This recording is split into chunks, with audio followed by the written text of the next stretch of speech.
اللہ کے نبی نے 4 دعائیں مانگی. یا اللہ میری امت پہ تیرا ایسا عذاب نہ آئے جو انہیں ختم کر دے. اللہ نے کہا قبول ہے. یا اللہ ان پر کوئی زمینی ایسا عذاب نہ آئے جو انہیں ختم کر دے. اللہ نے فرمایا قبول ہے. یا اللہ ان پر کوئی دشمن ایسا نہ آئے جو انہیں مٹا دے. اللہ نے فرمایا قبول ہے. یا اللہ ان میں آپس میں اختلاف نہ ہو. تو اللہ نے فرمایا نہیں میرے محبوب یہ قبول نہیں، اختلاف ہوگا. یہ پیپر ہو رہا ہے، امتحان ہے. امتحان میں ہم دیکھیں گے کون حدود پہ قائم رہتا ہے، کون حدود کو پار کرتا ہے. تو اختلاف اس کائنات کی لازمی چیز ہے. مذہب کے نام پر بھی ہوگا، سیاست کے نام پر بھی ہوگا، اور چھوٹی چھوٹی باتوں پر ہوگا، اور صحیح نیت کے ساتھ بھی ہوگا اور فساد کی نیت کے ساتھ بھی ہوگا.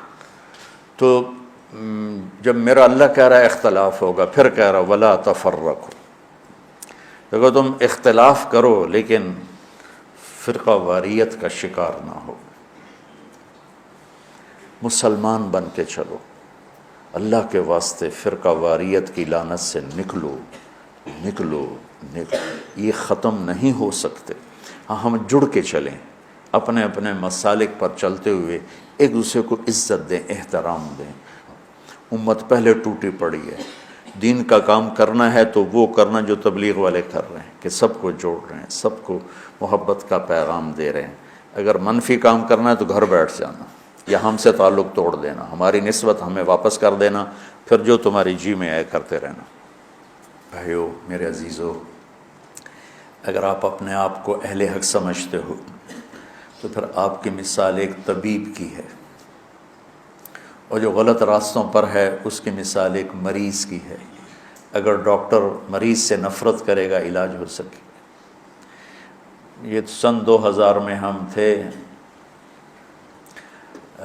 عمرے پر نا، نئی صدی شروع ہو رہی تھی، تو میں سارے بچوں کو لے کے گیا حرم، اور رمضان کا ہی مہینہ تھا، رمضان میں ہی تبدیل ہو رہا تھا 100 سالہ.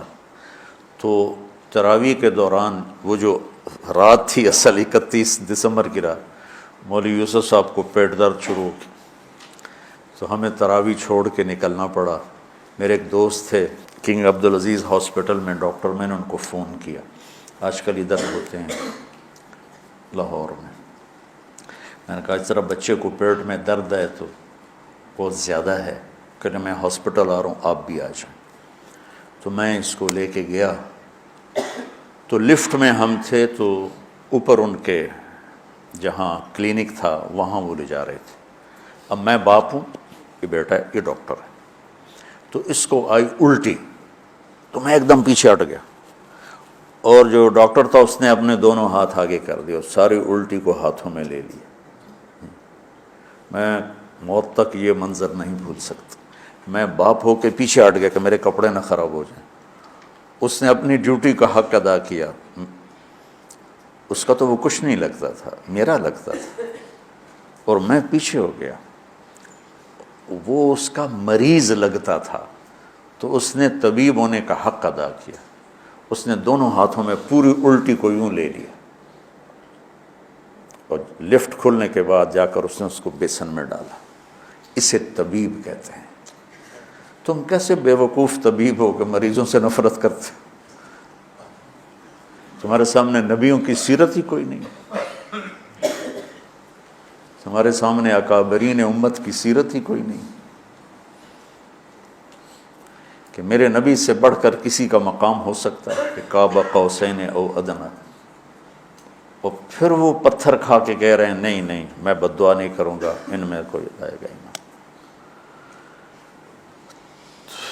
اگر آپ تبلیغ والوں نے تھوڑی سی محبت دکھائی اور کیسے کیسے لوگ ہدایت پہ آ گئے. تو لمبے میں جو میرا اصلی ہوم ٹاؤن ہے، 200 سال سے طوائفوں کا محلہ چل رہا ہے. آج وہ سارا محلہ توبہ کر کے بیٹھا ہوا ہے. صرف 10 سال کی محنت. میں نے ان کو جا کے بیٹی بنایا. میں کہ تم سب میری بیٹیاں ہو. اسی ایک لفظ نے ان کے آنسوں کیا ہچکیاں بجا دی کہ مولانا صاحب ساڑھوں تو ساڑھے پیو نہیں آتے، تو ساڑھی بیٹی ہیں، تو تسی مولانا ہو کے آخر ہو، تسی میری بیٹیاں ہو. اس عزت نے ان سے توبہ کرواتی. میں نے ان کے وظیفے مقرر کیے. ایسے وظیفے نہیں ہیں کہ وہ بیچاری آسانی سے کھا سکے کہ بیٹیو تم گھر بیٹھ جاؤ اور دال روٹی کھا سکتے ہو، اس سے زیادہ بھی میری بھی اوقات نہیں ہے، تو اللہ کرے اللہ تمہارے گھر آباد۔ دو لفظ محبت بھرے، پوری زندگی ان کی تبدیل ہوگی۔ طوائف کہنا کون سا مشکل کام ہے، کنجری کہنا کون سا مشکل کام۔ تم جانتے ہو کہ طوائف کو طوائف بنانے والی یہ کم بخت مالدار لوگ ہیں، جو غریب کی بیٹیوں کو کی بولی لگاتے ہیں، ان کے سر پہ عزت کی چادر ڈالتے، ان کی شادیاں کرواتے، ان کے گھر آباد کرواتے، بجائے اس کے ان کی عزتوں سے کھیلا۔ اگر تم کبھی طوائفوں کی کہانیاں سنو تمہارے کلیجے پھٹ جائیں۔ ممبر پہ بیٹھ کے بیان کرنا تو بڑا آسان کام، نشہ پلا کے گرانا تو سب کو آتا ہے، مزہ تو تب ہے کہ گرتے کو تھام لے ساکی۔ میں جب طوائفوں کے بازار گیا تو مجھے پتہ چلا کہ کتنا مظلوم طبقہ ہے یہ۔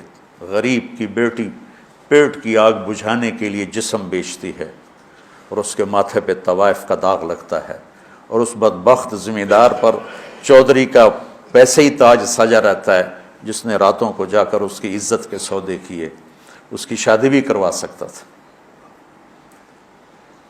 وہاں کی طوائفیں بڑے بڑے ذمہ داروں کی بیٹیاں، میں وہیں پیدا ہوا، وہیں پروان چڑھا۔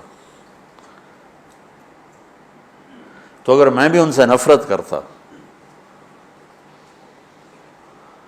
اگر ان 300 میں 100 ہی پکی ہو گئیں، ایک بھی ہو گئی، تو میری ساری 50 سال کی تبلیغ ایک طرف اور ایک طوائف کا توبہ کر لینا ایک طرف۔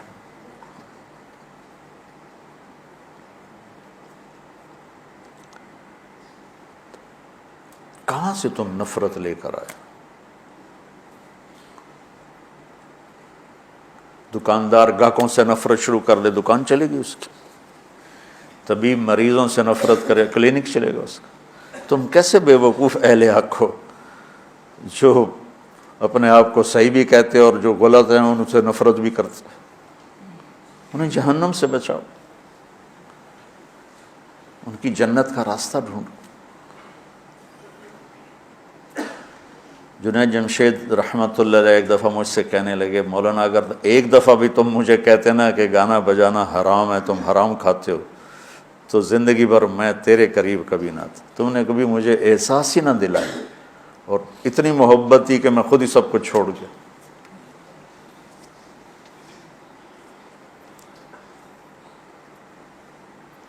وَاعْتَصِمُوا بِحَبْلِ اللَّهِ جَمِيعًا۔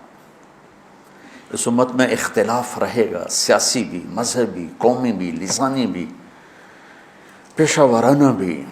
اس کی باؤنڈری، اس کے اندر رہو، اس کے اندر رہو۔ میں اکابر دیوبند کی تحقیق پر مطمئن ہوں، لیکن میں باقیوں سے نفرت نہیں کرتا۔ جو اہل السنت والجماعت کی تعبیر انہوں نے کی ہے، میں اس پہ مطمئن ہوں۔ ہاں جزیات میں ہر ایک کا اختلاف ہوتا ہے، کوئی تقلید جا۔ میں اندھا مقلد نہیں ہوں، اندھا مقلد ہونا کوئی صفت نہیں ہے، عیب ہے۔ لیکن میں ان کی تعبیرات اور تشریحات کو اہل سنت والجماعت کی تعبیر سمجھتا ہوں۔ اس کے علاوہ جو ہیں ان سے میں اختلاف کرتا ہوں، نفرت نہیں کرتا، نفرت نہیں کرتا۔ میرے منصب کا تقاضا ہے، جہاں مجھے اللہ نے بٹھایا ہے، کہ میں کسی سے چور ڈاکو بدماش سے بھی نفرت، مجھے اس کے عمل سے نفرت ہے، اس کی ذات سے نہیں۔ مجھے اس کے غلط عقائد سے نفرت ہے، اس کی ذات سے نہیں۔ تو محبت تو دو۔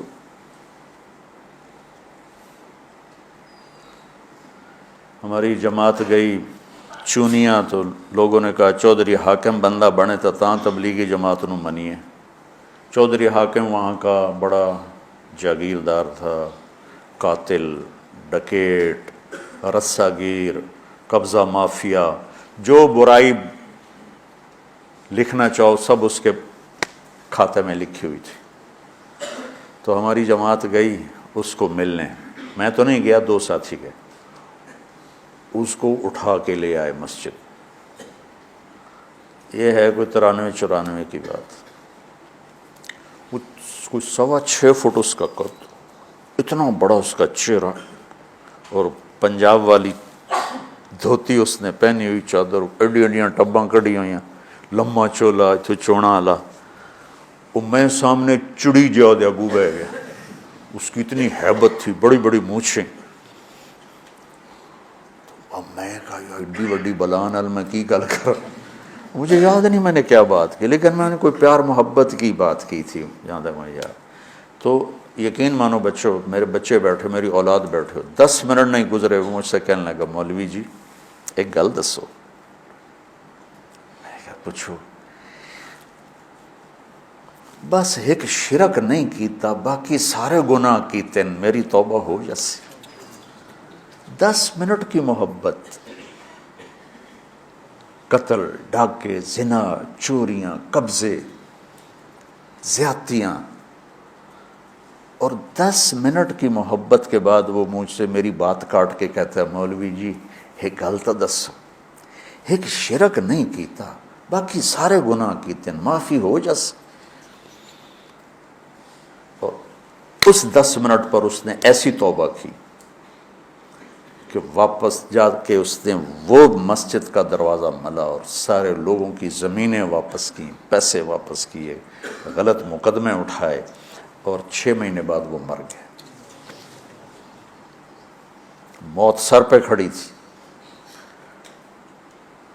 اور اللہ تعالیٰ نے صرف اس کو محبت اور عزت دی، اور اس کی پوری زندگی کا رخ تبدیل ہو گیا۔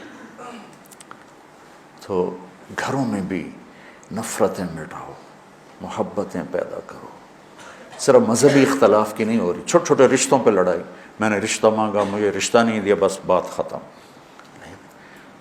یہ بھی کوئی لڑائی کی چیز ہے؟ رشتے تو اللہ پاک کی طرف سے طے ہوتے ہیں۔ جاؤ دیکھو کہ بھائی بھائی میں نہیں بولتے، دیکھو جی میں رشتہ مانگا رشتہ ہی نہیں دیتا، میں پیسے مانگے میں نے انہیں قرضہ ہی نہیں دیتا، میں بیمار ہویا میں نے پوچھن ہی نہیں آیا، ان دی بچی دی شادی آئے اس نے کارڈ ہی نہیں بھیجے۔ اس پہ لڑائیاں ہو رہی۔ اور ہمارے دیہاتوں میں ہوتا ہے جہاں قریبی ہوتا ہے نا تعلق تو وہاں خود جاتے ہیں شادی پہ بلانے، اور جہاں ذرا اس سے کم ہو تو نوکر بھیجتے ہیں، جہاں عمومی سطح کا ہو تو وہاں پھر کارڈ بھیج دیتے ہیں ڈاک کے ذریعے۔ تو ایک شادی تھی تو میں نے پوچھا اپنے چاچا مر گیا بیچارہ، میں کہا چاچا جی تسی گئے نہیں تو شادی آئی فلانے دی، کہ پتر میں اپنے پتر دی شادی کیتی آئی نا تو میں انہوں نے آپ سدن گیا تو انہوں نے نوکر گھلیا، ہوں میں جانا بھلا؟ میں نہیں جانتا۔ وہ آپ کیوں نہیں آئے مینوں سدن واسطے؟ میں نہیں جانتا۔ نہیں گیا چاچا میرا، مر گیا اس لیے بتا رہا ہوں بیچارہ۔ یہ ہماری ثقافت ہے، یہ ہمارے اخلاق۔ یہ صرف کوئی مذہبی اختلاف کی بات نہیں کر رہا ہوں، چھوٹی چھوٹی باتوں پہ لڑائیاں، جھگڑے، فساد۔